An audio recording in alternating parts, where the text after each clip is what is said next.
Estamos de cumpleaños. El 28 de octubre de 1848, el tren Barcelona-Mataró echó a andar por primera vez.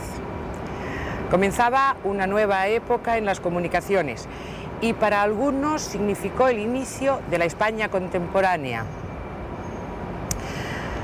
Parece mentira que solo hace 150 años no existía y hoy forma parte de nuestra vida. Como dijo Galdós, es una ventana abierta al mundo por donde penetran las nuevas ideas. Sí, forma parte de nuestra vida, de nuestros sueños, de nuestra literatura, de nuestro cine. A ver, ¿quién de ustedes no ha dicho alguna vez, por ejemplo, esa chica, la Sardá, está como un tren? O no sé, otra cosa, la Sardá vive a todo tren. Yo misma he dicho alguna vez de una amiga que ves que se equivoca terriblemente y que no aprovecha la oportunidad, dices, esta niña va a perder el tren.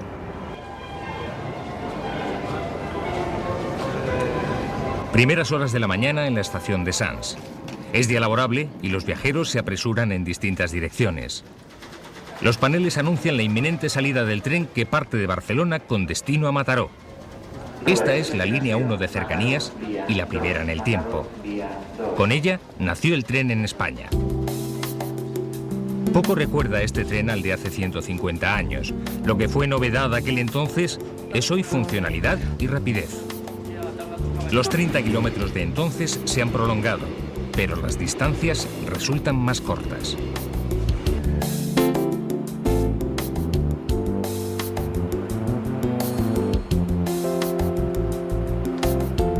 En pocos minutos el tren llega al río Besós. Un cauce escuálido casi siempre, pero impetuoso cuando descargan las tormentas. Este fue el primer obstáculo que los ingenieros tuvieron que salvar. A poco de inaugurarse, el primitivo puente de madera fue arrastrado por las aguas y sustituido por uno de mayor consistencia.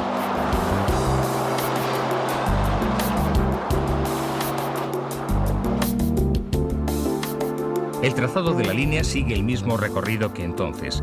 El paisaje es solo similar. A la derecha, inmutable el Mediterráneo. A la izquierda se suceden y entremezclan las torres de industrias y pisos. Durante estos años, tren, industria y población se han interferido en un desarrollo conjunto. Al paso del ferrocarril nacían nuevas industrias y crecía la población. Pero si al principio el tren buscaba el interior de las fábricas, ahora se ocupa más del tráfico de viajeros.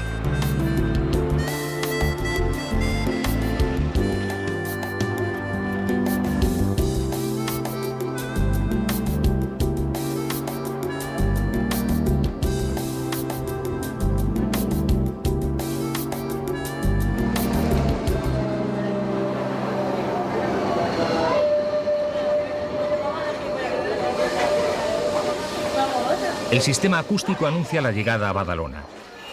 La estación daba y da servicio a uno de los principales centros del cinturón industrial de Barcelona. El tiempo ha pasado, ha aumentado el número de viajeros y se han modernizado estación e instalaciones. Las nuevas tecnologías imponen su presencia, desplazando a lo que ya es el símbolo de un ayer. Las palancas que durante años bloquearon y desbloquearon vías quedaron relegadas a vistosas piezas de museo. Esto está todavía de cuando aún no era Renfe.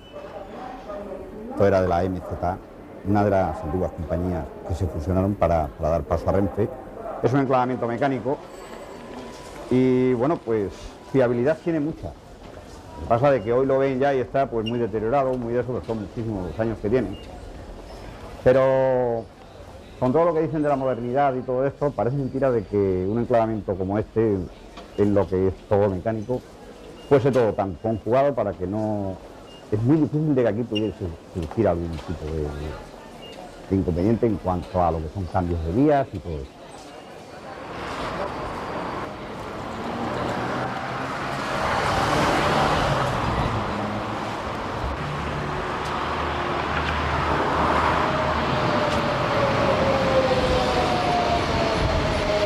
En Montgat, nuevos viajeros esperan.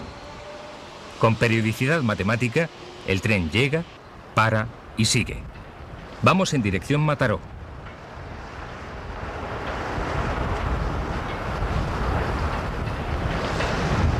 El moderno coche mirador de 2 alturas y climatizado resulta una buena y cómoda atalaya para mirar el paisaje. Pronto la llanura del Maresme se interrumpe con la montaña del Montgat.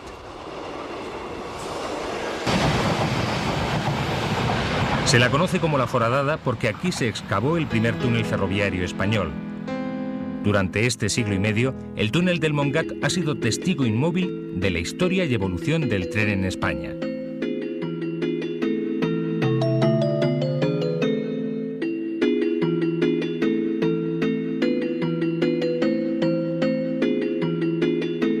...1948 fue el año del centenario. El tren cumplía 100 años y el cine estaba en pleno apogeo. La recreación del primer día del tren en España pudo ser filmada por las cámaras de cine. No faltó detalle: coches remozados, miriñaques, sombreros de copa, perritos de compañía y despedidas nostálgicas. Un acontecimiento social y de multitudes, recreación de una época y homenaje a un tiempo pionero. La realidad era otra. La estación primitiva ya no existía. Barcelona, que un siglo antes tenía 150.000 habitantes, había cambiado. La ciudad de entonces quedaba reducida al centro histórico de una macrourbe.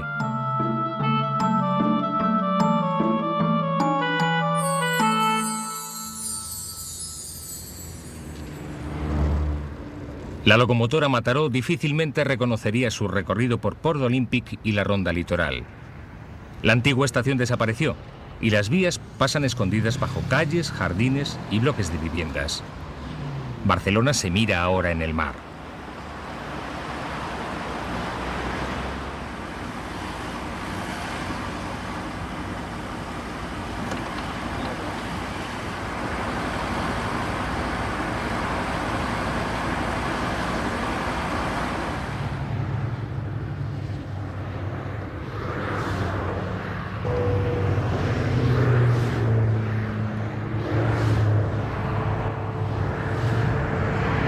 En estos años al tren le ha salido un competidor importante, el coche. Camino de Mataró, la nueva autopista de la costa, sigue un trazado cercano y paralelo. El tren, que en su día representó la modernidad y el desarrollo, tiene que vérselas con una competencia peligrosa que le ha hecho perder protagonismo. A las puertas del siglo XXI, viajar se ha convertido en algo habitual. Carreteras y ferrocarriles se extienden como un pulpo por toda la geografía española. Las facilidades, rapidez y comodidad de hoy poco tienen que ver con el pasado. Hace solo siglo y medio, viajar por España era una empresa ardua, difícil y hasta peligrosa. Las comunicaciones terrestres eran pocas y en mal estado. Tampoco había una red organizada de transportes. Es a mediados del siglo XIX cuando se establece el primer servicio regular de diligencias para todo el territorio. El tren ya estaba llegando. La diligencia, con capacidad para 20 viajeros y una velocidad media de 10 km por hora, desaparece en pocos años. Lo que sí va a perdurar es el plan de comunicaciones, que diseñaron los ilustrados en la segunda mitad del siglo XVIII. Un diseño arborescente, con centro en Madrid y ramales o enlaces que no llegaban a formar un circuito. Así era la ciudad de Liverpool en el siglo pasado. Aquí, en 1830, echó a andar el primer ferrocarril del mundo.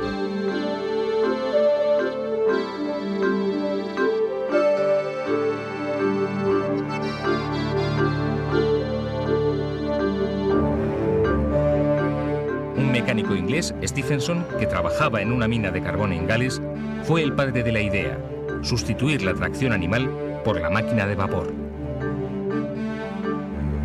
Desde el invento de la rueda, no se había visto nada igual. Entre los inventos 1000, ninguno tan portentoso como el del ferrocarril, decía el ripio de la época. El nuevo medio de transporte iba a revolucionar en pocos años las comunicaciones y la vida de los pueblos.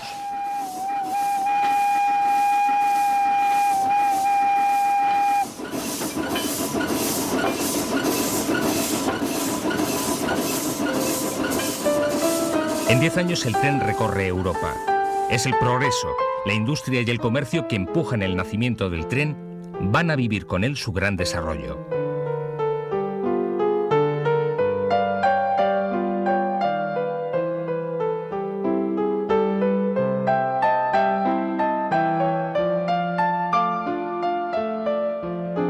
España no fue diferente.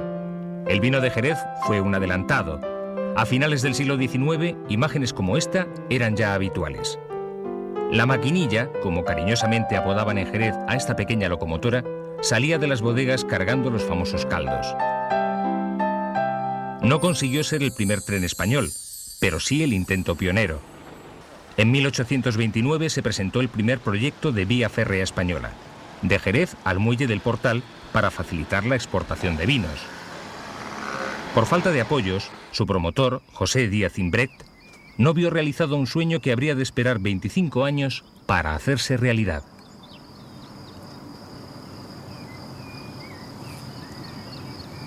A pesar de los muchos problemas y graves económicos, geográficos, en pocos años el tren, al igual que en el resto de Europa, se convierte en modelo de modernidad. A lo largo de sus vías crecen nuevas ciudades, se explotan nuevas tendencias y crece, como no, la economía y la industria. Es el progreso. Los proyectos, con mejor o peor fortuna, se sucedieron. La economía era su acicate y aliciente. Al reclamo de las grandes concentraciones de población, la industria catalana, las minas de Asturias, la riqueza agrícola de Valencia, la pujante industria de Bilbao o el cereal de Castilla, el tren se vio obligado a salvar obstáculos antes infranqueables. Cargados de mercancías o de mineral, los trenes cruzaban cordilleras como la del Cantábrico, camino de Castilla.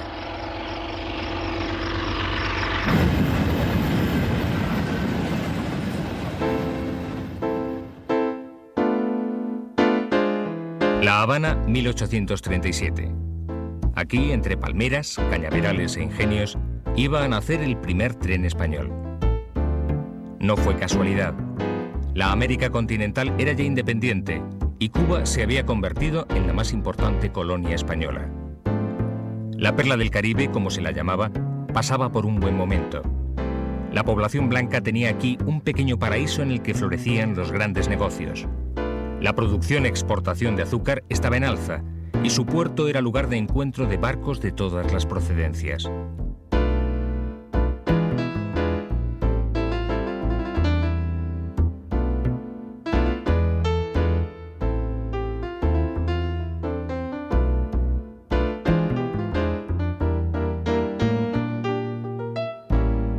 La metrópoli, con sus guerras y vicisitudes, quedaba muy lejos.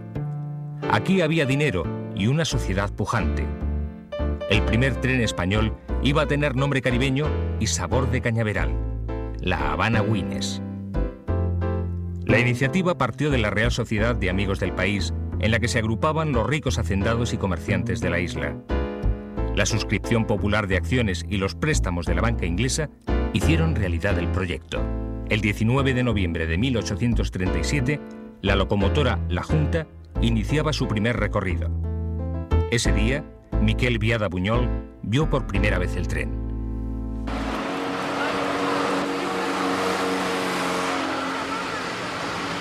Biada Buñol, que nació en esta casa de Mataró a finales del siglo XVIII, iba a ser el padre de la primera línea férrea en la península.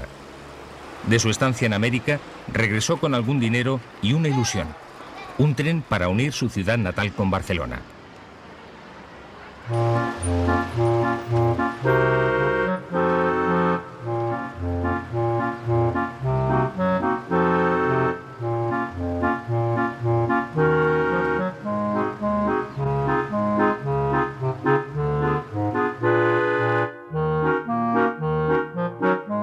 Biada fundó con José María Roca la Sociedad del Camino de Hierro de Barcelona a Mataró. Con un capital de 1 millón de duros repartido en 10.000 acciones, hicieron realidad su proyecto.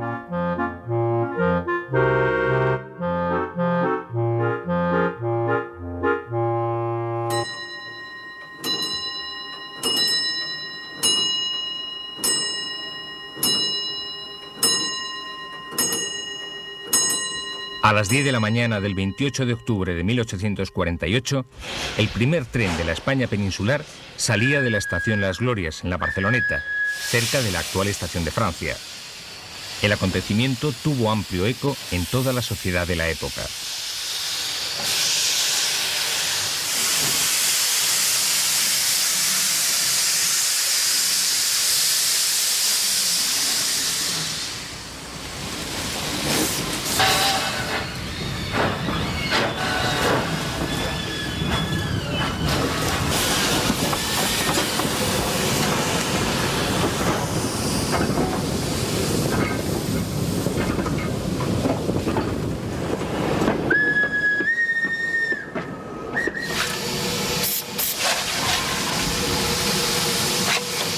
El progreso se abría paso entre parabienes y rechazos, bendiciones y anatemas.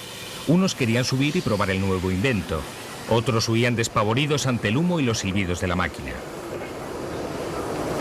Hora y media después, la locomotora Mataró llegaba a su ciudad. Ya se podía comer en Barcelona y cenar en Mataró.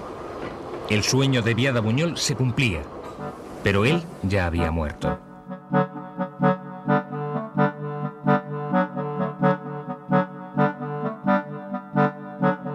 La capital del Maresma era todavía una ciudad pequeña y agrícola en la que empezaba a despuntar la industria.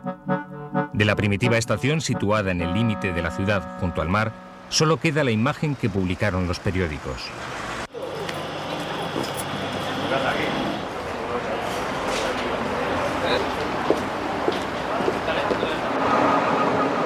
La ciudad creció y la estación fue trasladada a su actual emplazamiento. Se desarrolló la industria y el comercio al tiempo que la población aumentaba y se hacía más urbana. El tren Barcelona-Mataró prolongó sus vías y Mataró es hoy una parada en el recorrido de la línea 1 de cercanías, Aeropuerto Massanet. El primer paso estaba dado. La iniciativa privada empuja la construcción de nuevas líneas como esta de Játiva a Valencia. Trayectos cortos, aislados, sin ninguna estrategia global. Un reino de taifas. España inicia un cierto despegue económico. Se crean bancos, comienza a operar la bolsa y proliferan las sociedades de crédito. En 1855 se promulga la Ley General de Ferrocarriles, que sustituye a la Real Orden de 1844, ya anticuada. La nueva ley liberaliza el sector y concede amplios beneficios a la construcción de ferrocarriles. El capital europeo huele negocio y llegan los Pereire y los Rothschild, que promueven las dos grandes empresas ferroviarias españolas, Norte y MZA. Junto con la Compañía de Andaluces, coparon las 2/3 partes de la red. La ley también sanciona el peculiar ancho de vía español, un palmo mayor que el europeo. Se inicia así una polémica que aún dura. A finales de siglo, la red de ferrocarriles españoles queda prácticamente configurada. Casi 13.000 kilómetros de vía, con un trazado radial que copia el de la red de carreteras. El negocio no fue tan grande como se esperaba. Los grandes beneficios se obtuvieron con la reventa de concesiones. El Estado, que dejó hacer a la iniciativa privada, tuvo que aportar capital cuando las cosas fueron mal.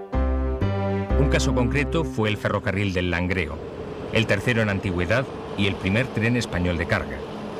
Comenzó a funcionar en 1852 para sacar el carbón de la cuenca minera asturiana al puerto de Gijón. Se le llamó el Carbonero. Su trazado, aún ahora, resulta difícil. Desniveles y túneles plantearon serios retos. Los trabajos, dirigidos por el ingeniero de caminos don José El Duayen, se prolongaron toda una década. La línea será recordada como una importante obra de ingeniería. El plano inclinado de la Florida, con 660 metros de longitud y una rampa del 12,5, fue su principal escollo. En 1963 se sustituyó por un túnel.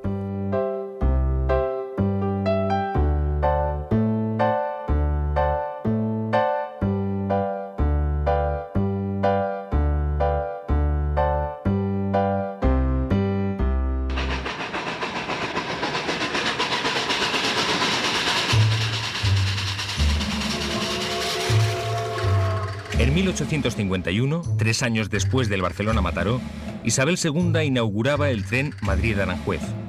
Era el segundo ferrocarril español. 35 kilómetros de recorrido y un trazado básicamente igual que la actual línea de cercanías C3.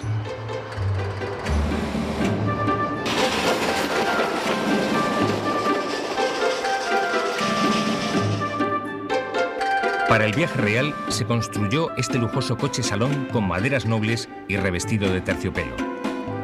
La locomotora fue bautizada con el nombre de la reina.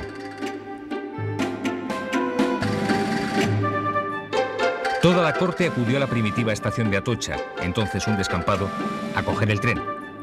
Cuando se construyó la nueva, el antiguo edificio se trasladó al lugar que ahora ocupan las oficinas del AVE.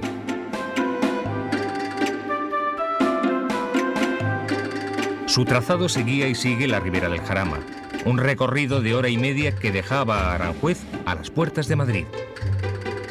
La ilusión con que festejaron los madrileños el evento no ocultaba los escándalos de su construcción.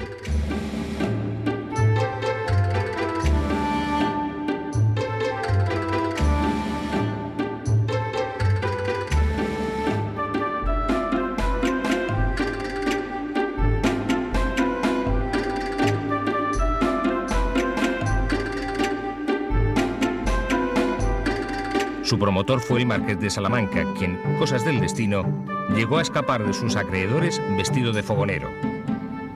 Vivió en este Palacio de la Castellana y fue un personaje controvertido. Monopolista del comercio de la sal, varias veces ministro, financiero y empresario de pro a la par que especulador. Rumboso siempre. Cuentan que en honor de la reina hizo poner de plata los últimos tramos de vía.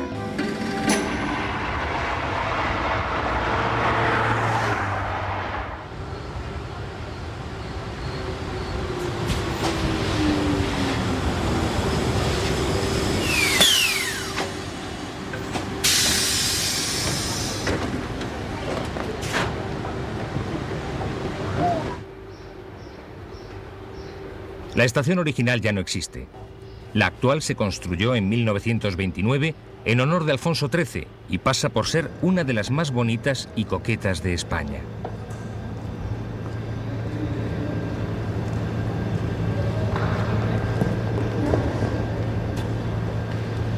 El tren de Aranjuez iba a ser el primer tramo del camino de Madrid hacia el mar.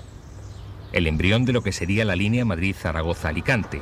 Sus iniciales dan nombre a una de las dos grandes compañías ferroviarias españolas, la MZA. En 1858, el tren de Madrid llegaba junto a Alicante. Un cronista de la época lo contaba así: Alicante vive ya la vida de las ciudades populosas. Todo Madrid ha venido a ver su puerto. El turismo de masas daba sus primeros pasos. En unos años, miles de madrileños viajaban en el tren botijo para aliviar el calor con la brisa del mar.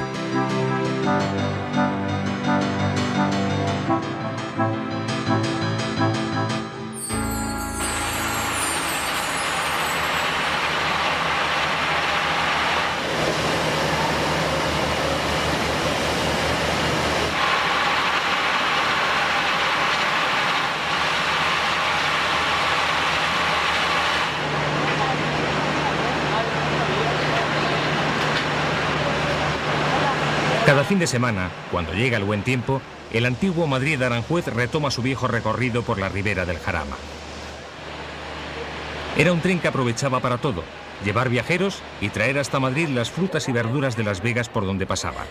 De eso le viene el nombre, el tren de la fresa.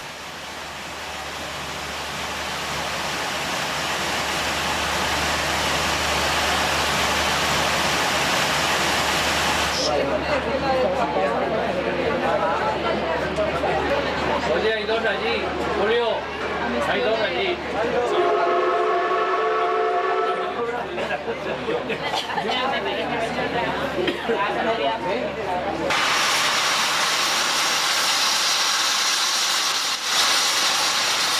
Con su locomotora a vapor y sus coches de madera restaurados, es la viva imagen de otra época. Una época que recrean los trajes de las azafatas.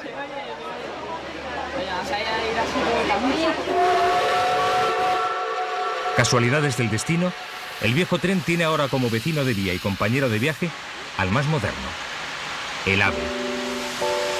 Se miran el uno en el otro y hasta mantienen un cierto pulso en el recorrido.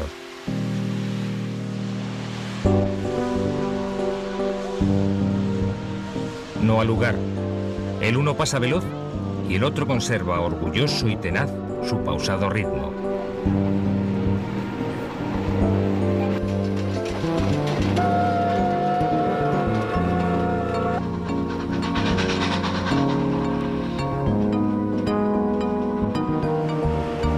A los viajeros no les importa.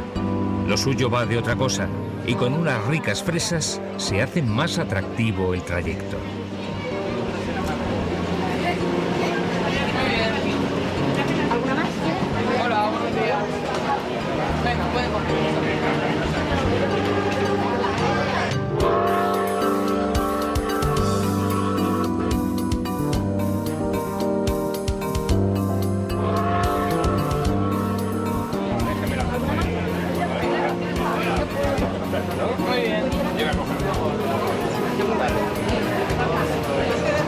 Hola, buenos días.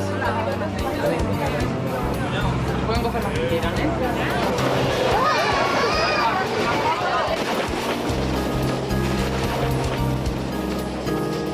Este es un tren para disfrutar, ver pasar el paisaje o a los correprisas cercanías. Hay tiempo y Aranjuez quedó hace mucho a un paso de Madrid.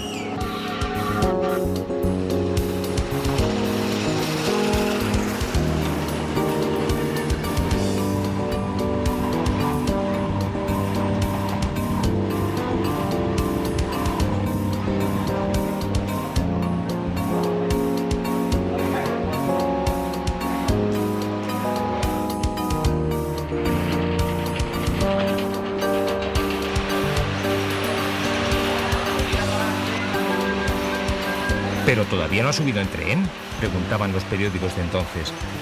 Ahora, como antes, la ilusión viaja en tren. Acompáñenos.